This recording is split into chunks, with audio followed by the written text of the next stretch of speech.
दोस्तों नमस्कार। आज हम जानेंगे श्राद्ध तथा पितृ पूजा के बारे में। देवकीनंदन महाराज तथा संत रामपाल जी महाराज के इसमें क्या विचार हैं। दोस्तों, आध्यात्मिक संत तो दोनों ही हैं, पर किसके पास सही आध्यात्मिक ज्ञान है, आज हम यही जानेंगे।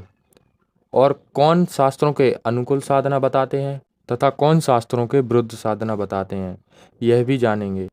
तो आइए शुरू करते हैं देवकीनंदन जी महाराज तथा संत रामपाल जी महाराज के बीच आध्यात्मिक ज्ञान चर्चा को। सबसे पहले जानते हैं देवकीनंदन जी महाराज के विचार कि उनका कहना क्या है। जिन पितरों का तर्पण नहीं होता, जिन पितरों का श्राद्ध नहीं होता, वो पितृ तड़पते हैं पितृलोक में और वो अशांत कर देते हैं तुम्हारी लाइफ को। देवताओं से भी पहले पूजा करनी चाहिए पितरों की, ये सावधानी पूर्वक समझ लो। तुम्हारी सासू तुम्हारे ससुर जी जब तक न जाएं, उनसे सीख लो कौन सी तिथि को किसकी श्राद्ध होती है, और सीखो, जीवन भर याद रखो। वो दुनिया में कोई पूजा हो न हो, अपने पितरों की पूजा जरूर करो। आपके पितृ शांत हो गए तो कोई भी देवता आपको खुश नहीं कर सकेगा। तो आइए अब जानते हैं जगत गुरु तत्वदर्शी संत रामपाल जी महाराज के विचार। लोक में स्पष्ट किया है, भूत पूजने वाले भूत बनेंगे। ये देखिएगा, श्रीमद् भगवत गीता, गीता प्रेस गोरखपुर से प्रकाशित है, जयदयाल गोविंद का इसके अनुवादक है। ये है अध्याय नंबर 9, श्रीमद् भगवत गीता, श्लोक नंबर 25। देवताओं को पूजने वाले देवताओं को प्राप्त होंगे, पितरों को पूजने वाले पितरों को प्राप्त होते हैं, और भूतों को पूजने वाले भूतों को प्राप्त होते हैं, और मेरा पूजन करने वाले मुझको ही प्राप्त होते हैं। अब ये श्राद्ध कितना आगे फिर अब आपको दिखाते हैं झलक पुराणों में क्या लिखा है। एक मार्कंडेय पुराण है। एक रुचि नाम के ब्राह्मण थे, ऋषि, और उसने वेदों को समझा पढ़ा कि मनुष्य जीवन, ये ज्ञानी आत्मा थे कि मनुष्य जीवन केवल मोक्ष प्राप्ति के लिए प्राप्त होता है। इसलिए उसने ना तो विवाह कराया, ब्रह्मचारी पद पर रहते हुए 40 वर्ष की उम्र होगी थी, और अपना जंगल में वन में रहता था, कोई मकान झोंपड़ी भी नहीं डाल रखी थी, ये सोच करके मोक्ष प्राप्ति करानी है और ना क्या संग्रह करना है, 2 दिन का जीवन है। अब वो वेदों अनुसार साधना कर रहा था, रुचि ऋषि, और उसके जो पिताजी, दादाजी, परदादाजी, चौथा दादाजी वो मर चुके थे, वह भूत बन रहे थे, और वह भी ऋषि थे, ब्राह्मण थे। उनने भी ये कर्म कांड करे और करवाए थे, तो भूता बनेंगे वह। तो वो चारों दिखाई दिए और कहा, बेटा तूने विवाह क्यों नहीं करवाया, विवाह करवा के तुम हमारा श्राद्ध करता है और हमारी गति हो जाती। अब रुचि कहने लगा कि पितामहो, वेद में तो ये मना कर रखा है, ये श्राद्ध श्रुद्ध निकालना, ये कर्म कांड करना, ये तो मूर्खों का मार्ग है। और वो पितर भी कहते हैं, बेटा है तो ऐसा ही, इसमें कोई संदेह नहीं, मिथ्या नहीं है, सच्चाई है। लेकिन हमारा क्या होगा, अब तुम बाढ़ में जाओ, थारा क्या होगा, आप मरे, अरे पुत्र और मरवाने के लिए तैयार करे। या देखो मार्कंडेय पुराण, ये गीता प्रेस गोरखपुर से प्रकाशित है, ये गीता प्रेस गोरखपुर से प्रकाशित है। ये 242 पृष्ठ पे संक्षिप्त मार्कंडेय पुराण, रोच्य मुनि की उत्पत्ति कथा। मार्कंडेय जी कहते हैं कि ब्राह्मण, पूर्व काल की बात है, प्रजापति रुचि ममता और अहंकार से रहित इस पृथ्वी पर विचरते थे। उन्हें किसी से भय नहीं था, वे बहुत कम सोते थे। उन्होंने न तो अग्नि की स्थापना की थी, न अपने लिए घर ही बना रखा था। वे एक बार भोजन करते और बिना आश्रम के ही रहते थे। उन्हें सब प्रकार की आसक्तियों से रहित एवं मुनिवर्ती में रहते देख उनके पितरों ने उनसे कहा, ये देखिए चारों आगे भूत बन रहे, ये देखो, ये रुचि ऋषि है, ये इनके पहले बने हुए वो पंडित जी सारे भूत पूज का भूत बन गए। अब ये दिख गए इसने सारे इकट्ठे। पितर बोले, बेटा विवाह स्वर्ग और अपवर्ग का हेतु होने के कारण एक पुण्यमय कार्य है। ये तो इन पितरों के वचन हैं, ये तो पितरों के वचन है जो अपनी सलाह दे रहे हैं। अब देखना, उसे तुमने क्यों नहीं किया। ग्रस्त पुरुष समस्त देवताओं, पितरों, ऋषियों और अतिथियों की पूजा करके पुण्यमय लोकों को प्राप्त करता है। वह सभा के उच्चारण से देवताओं को, शब्द से पितरों को तथा अन्नदान, बलि, वैष्णदेव आदि से भूत आदि प्राणियों एवं अतिथियों को उनका भाग समर्पित करता है। बेटा, हम ऐसा मानते हैं कि गृहस्थ आश्रम को स्वीकार न करने पर तुम्हें इस जीवन में कलेश पर कलेश उठाना पड़ेगा तथा मृत्यु के बाद और दूसरे जन्म में भी कलेश ही भोगना पड़ेगा। रुचि ने कहा, पितरगण, परिग्रह मात्र ही अत्यंत दुख एवं पाप का कारण होता है तथा उसे मनुष्य की अधोगति होती है, उससे मनुष्य की अधोगति होती है। यही सोचकर मैंने पहले स्त्री संग्रह नहीं किया।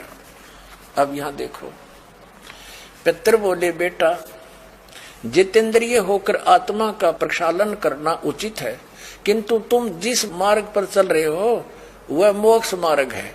बता, इसने तो घटिया मान रहे मोक्ष मार्ग ने कि तुम जो कर्म कर रहे हो, जिस मार्ग पर चले तो मोक्ष मार्ग है। अरे हम बतावांगे पितृवर्ण का मार्ग। देखिए, रुचि ने पूछा, पितामहो, वेद में कर्म मार्ग को अविद्या कहा गया है, जो तुम सलाह दे रहे हो वो कर्म कांड, श्राद्ध श्रुद्ध निकालना, पितृ पूजना, वो तो मूर्खों का सलाह कही है। फिर क्यों आप लोग मुझे उस मार्ग में लगाते हैं। पितर भी कहते हैं, पितर बोले, यह सत्य है कि कर्म को अविद्या ही कहा गया है, इसमें तनिक भी मिथ्या नहीं। फिर थारा सिर बच गया, फिर क्या रह गया बता भाई। ये हमारे पुराणों में लिखा है। अब इस बात को पितर भी मानते हैं कि आप जो साधना करें तो मोक्ष मार्ग है, और आप फिर उसको सलाह दे रहे हैं भूत पूज, श्राद्ध निकाल, ब्याह करवा, और यो नरक मार्ग है। और आप भी मानते हैं कि आप जो मार्ग अपना रहे हो तो मोक्ष मार्ग है। और रुचि कहता है वेद के अंदर तो इसको अविद्या मूर्खों की साधना बताइए, तो पितर भूत पूजना, श्राद्ध निकालना, और पितर स्वीकार भी कर रहे हैं। कहा ऐसा ही है, इसमें कोई मिथ्या नहीं। दोस्तों, जैसा कि आपने सुना, संत रामपाल जी महाराज ने प्रमाण सहित बताया कि श्राद्ध निकालना तथा पितृ पूजा आदि करना ये सब व्यर्थ है। तो आइए अब हम जानते हैं कि पितर हमको कुछ लाभ दे सकते हैं या नहीं। मुक्ति का मतलब है जिसकी मुक्ति होती है वो भगवान में जाके समा जाता है, परमात्मा के स्वरूप, परमात्मा में ही समाहित हो जाता है। और जब परमात्मा में समाहित हो जाता है, तो जब आत्मा हमारे पितरों की परमात्मा में समाहित होती है, तब परमात्मा ही हमारे पितर बनकर हमारी सारी चीज स्वीकार करते हैं। उससे हमें क्या फायदा? तुम्हें फायदा है। जब तक परमात्मा तुम्हारे पितर बनकर वो सब स्वीकार करते रहेंगे, तुम्हारे परिवार में कभी भी न तो अशांति होगी, न धन की हानि होगी, न वंश में हानि होगी। वंश भी रुकने वाला नहीं है, वंश भी चलता रहेगा। आप लोग देखते होंगे बड़े बड़े धनवानों के वंश नहीं चलते। क्यों नहीं चलते? बहुत बड़े धनवान व्यक्ति मैंने देखे हैं, धन तो बहुत है पर वंश चलाने वाला कोई नहीं। वजह, उनके पितर शांत हैं। पितर शांत होंगे तो आपका वंश नहीं चलने देंगे। बड़े सावधानी पूर्वक समझने योग्य बात है। इसलिए देवताओं से भी पहले पितरों की पूजा करनी चाहिए, एनी हाउ, कुछ भी करके। तो आइए अब जानते हैं जगत गुरु तत्वदर्शी संत रामपाल जी महाराज के विचार। तो अविद्या मूर्खों की साधना बताइए, तो पितर भूत पूजना, श्राद्ध निकालना, और पितर स्वीकार भी कर रहे हैं। कहा ऐसा ही है, इसमें कोई मिथ्या नहीं। फिर ये बकवाद घट रखी, अगर मुगरुम ऐसा कर लो, पितर ऐसा कर देते हैं, पितर पुत्र दे देते हैं, टट्टू दे देते हैं, अपा भूखे मरे, बतावे मूर्ख बना रखा है। एक थोड़ी सी झलक दिखाते हैं आपको इसी मार्कंडे पुराण में। इन कहां से ले रखे ये श्राद्धा के सिलसिले। एक मंदालसा नाम की औरत थी, उसने अपने पुत्र को शिक्षा दी, और वह ये ले रहे हैं। देख, मार्कंडे पुराण के अंदर है, यही आपको सुना रहे हैं। ये 81 पृष्ठ से थोड़ा सा लेंगे। मंदालसा बोली महाराज, ये मंदालसा ज्ञान देती हुई आ रही है। ये 82 पृष्ठ पे संक्षिप्त मार्कंडेय पुराण यहाँ देखिए। अब ये क्या सलाह दे रही है कि जो पितर देवलोक में है और जो त्रिक योनियों में ये पशु पक्षी बने हुए हैं और जो मनुष्य योनियों में एवं भूत वर्ग में स्थित हैं, भूत बन रहे हैं, और वे पुण्यात्मा हो या पापात्मा, जब भूख प्यास से विकल होते हैं तो वे अपने कर्मों में लगा हुआ मनुष्य पिंड दान तथा जल दान के द्वारा उन्हें तृप्त करता है। इसी तरह वह देवताओं और अतिथियों को भी संतुष्ट रखता है। देवता, मनुष्य, पितर, भूत, प्रेत, गुहक, पक्षी, कृमि और कीट आदि भी मनुष्यों से ही जीविका चलाते हैं। अब ये क्या बता रही है कि चाहे तो वो जो पितर देवलोक में हैं, जो त्रिक योनियों में पड़े हैं, और जो मनुष्य योनियों में यानी भूत आदि पितर पैतर बन रहे हैं, वे पुण्यात्मा हो या पापात्मा, सब भूखे प्यासे मरते रहते हैं। तो वो टट्टू देवलोक में हुए, भूखे मरते प्यासे मरे। अब क्या बताते हैं आगे, ये देखिएगा संक्षिप्त मार्कंडेय पुराण 92वें पृष्ठ पे।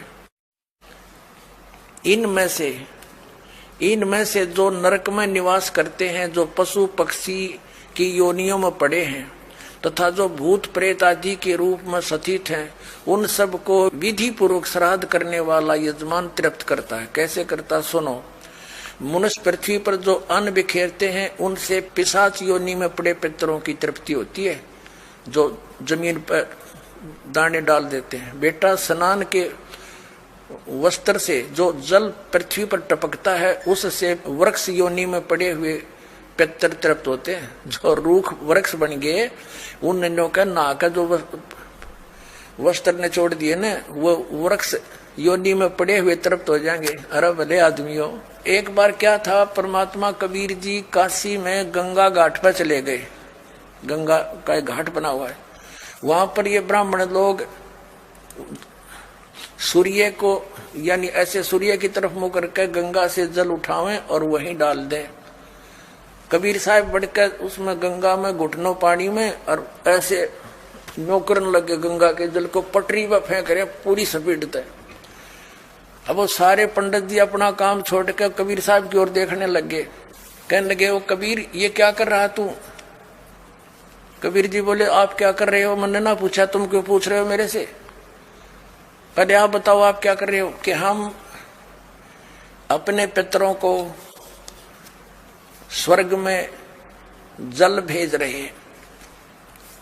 ये हम यहाँ जल डाल रहे हैं ना, ऐसे मंत्र बोलकर, ऐसे सूर्य की तरफ मुंह करके, ये वहां स्वर्ग में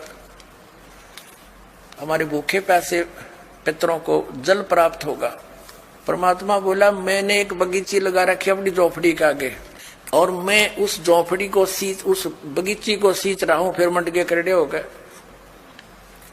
तो वो कहने लगे, रे भोले आदमी, इतनी दूर कैसे जाएगा जल? ये तो यहीं पड़ा है। वो तेरी झोपड़ी के आगे बगीची जो छोटी सी लगा रखी, वो कैसे सिंचाई होगी इससे? कि 1 लाखों किलोमीटर दूर, मील दूर तुम्हारे पितरों को स्वर्ग में ये पानी मिल सकता है, तो ये 2 किलोमीटर पर क्या दिक्कत आएगी इसको? तो दोस्तों, आपने देखा तत्व ज्ञान तथा शास्त्रों के अनुकूल ज्ञान सिर्फ संत रामपाल जी महाराज के ही पास है। तो संत रामपाल जी महाराज जी से नाम दीक्षा लें और अपना कल्याण करवाएं। अगर आपको फ्री में घर बैठे संत रामपाल जी महाराज जी से नाम दीक्षा लेना है तो इन नंबरों पर हमें संपर्क करें। आप ये वीडियो YouTube पर देख रहे हैं तो हमारे चैनल को सब्सक्राइब करें और बेल आइकन को दबाना ना भूलें।